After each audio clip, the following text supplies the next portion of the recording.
Hello नमस्कार, welcome to Kargil news India में आस्था शर्मा। तो आइए आज की बड़ी खबरों पे नजर डालते हैं। कांग्रेस ने कई दिनों की जोरदार लॉबिंग और बैठकों के बाद वीडी सतीसन को केरल का नया मुख्यमंत्री चुन लिया है। राहुल गांधी और प्रियंका गांधी ने गुरुवार सुबह केसी वेणुगोपाल से मुलाकात कर उन्हें पीछे हटने के लिए मनाया, जिसके बाद सतीसन के नाम पर सहमति बनी। एनआईए ने लाल किला कार बम मामले में 10 लोगों के खिलाफ चार्जशीट दाखिल की है, जिसमें अल-कायदा से जुड़े बड़े आतंकी नेटवर्क का खुलासा हुआ है। जांच में पता चला कि कट्टरपंथी medical professionals al Qaeda in Indian सब कॉन्टिनेंट की विचारधारा से प्रेरित होकर जिहादी साजिश रच रहे थे। नेपाल के युवा उम्मीद माने जाने वाले प्रधानमंत्री बलेंद्र शाह की लोकप्रियता अब धीरे धीरे कम होती दिख रही है। शाह सरकार के कई फैसले जैसे अध्यादेशों के जरिए कानून लागू करना और चीफ जस्टिस की नियुक्ति में पीएम को वीटो पावर देना को लेकर भारी आलोचना हो रही है। पश्चिम बंगाल की मुख्यमंत्री ममता बनर्जी वकील की पोशाक पहनकर कोलकाता हाईकोर्ट पहुंची, जहां उन्होंने पोस्ट पोल हिंसा मामले में खुद पैरवी की। ममता बनर्जी का यह अंदाज चर्चा का विषय बन गया, क्योंकि वह काले गाउन में कोर्ट में नजर आई। नर्मदा क्रूज हादसे से 2 महीने पहले ही इंजन बार बार खराब होने को लेकर मध्य प्रदेश सरकार को चेतावनी दी गई थी। पहले अधिकारियों ने खराब मौसम को हादसे की वजह बताया था, लेकिन पुराने पत्र से लापरवाही और सुरक्षा में बड़ी चूक के संकेत मिले हैं।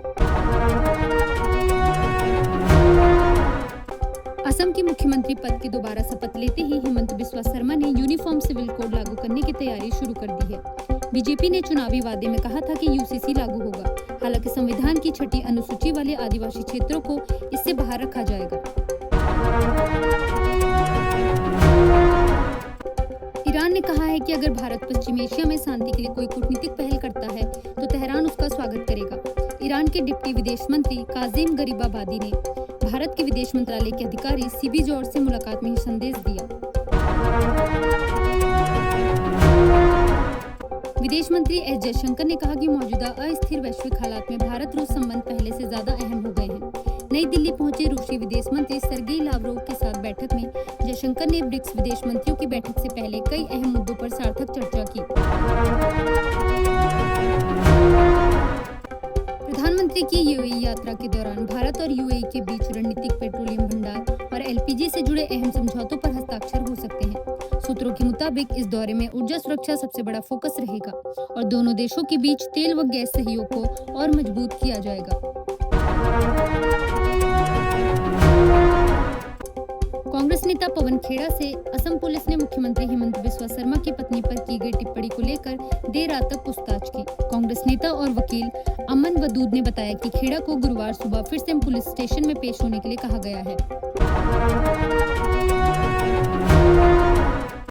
राहुल गांधी के विरोध दर्ज कराने के एक दिन बाद सीबीआई निदेशक को एक और सेवा विस्तार दे दिया गया है। प्रधानमंत्री की अगुवाई वाली चयन समिति की बैठक में राहुल गांधी ने नए सीबीआई डायरेक्टर की प्रयुक्ति प्रक्रिया पर असहमति जताई थी। नीट पेपर लीक विवाद पर आरएसएस से जुड़े संगठनों ने एनटीए के सभी अधिकारियों को हटाने और मामले को संगठित अपराध की तरह जांचने की मांग की है। यह बयान नीट यूजी परीक्षा रद्द होने के बाद आया है, जहां पेपर लीक के गंभीर आरोप लगे हैं। एआईएडीएमके ने अंदरूनी गुटबाजी के बीच एसपी वेलुमणि और सीवे संगुगम समेत कई नेताओं को पार्टी पदों से हटा दिया है। इडापड्डी के पलानीस्वामी ने 25 विधायकों के संगठनात्मक पद बदलते हुए उनकी जगह नए जिला सचिव नियुक्त किए हैं। नीट पेपर लीक मामले में सीबीआई ने देश भर में छापेमारी कर 5 लोगों को गिरफ्तार किया है। सीबीआई के मुताबिक जयपुर, गुरुग्राम और नासिक से हुई यह गिरफ्तारियां एफआईआर दर्ज होने के सिर्फ एक दिन बाद की गई बड़ी कार्रवाई का हिस्सा है। चुनाव आयोग अगले कुछ दिनों में एसआईआर यानी विशेष गहन पुनरीक्षण के अगले चरण की घोषणा कर सकता है। यह अभियान असम को छोड़कर बाकी सभी राज्यों और केंद्र शासित प्रदेशों में चलाया जाएगा, जबकि असम में नियमित मतदाता सूची संशोधन होगा। ब्रिटेन के राजा चार्ल्स तृतीय ने संसद में सरकार का एजेंडा पेश किया। वहीं लेबर पार्टी में कियर स्टारमर की नेतृत्व कुर्सी पर संकट गहराता दिख रहा है। स्टारमर ने अपने सांसदों और मंत्रियों को चेतावनी दी है कि अगर नेतृत्व की लड़ाई शुरू हुई तो पार्टी में अराजकता फैल सकती है। इजरायली प्रधानमंत्री बेंजामिन नेतन्याहू के कथित गुप्त यूएई दौरे को लेकर बड़ा विवाद खड़ा हो गया है, जिसे इजराइल ने ऐतिहासिक सफलता बताया था। हालांकि यूएई ने इन दावों को पूरी तरह खारिज करते हुए कहा कि इसके इजराइल के साथ संबंध खुले और आधिकारिक हैं, किसी गुप्त समझौते पर आधारित नहीं। चीन के राष्ट्रपति शी जिनपिंग ने अमेरिकी राष्ट्रपति डोनाल्ड ट्रंप को ताइवान मुद्दे पर कड़ी चेतावनी देते हुए कहा कि गलत तरीके से निपटने पर संघर्ष और टकराव हो सकता है। शी जिनपिंग ने ट्रंप के साथ अहम बैठक में ताइवान को चीन अमेरिका संबंधों का सबसे संवेदनशील और महत्वपूर्ण मुद्दा बताया।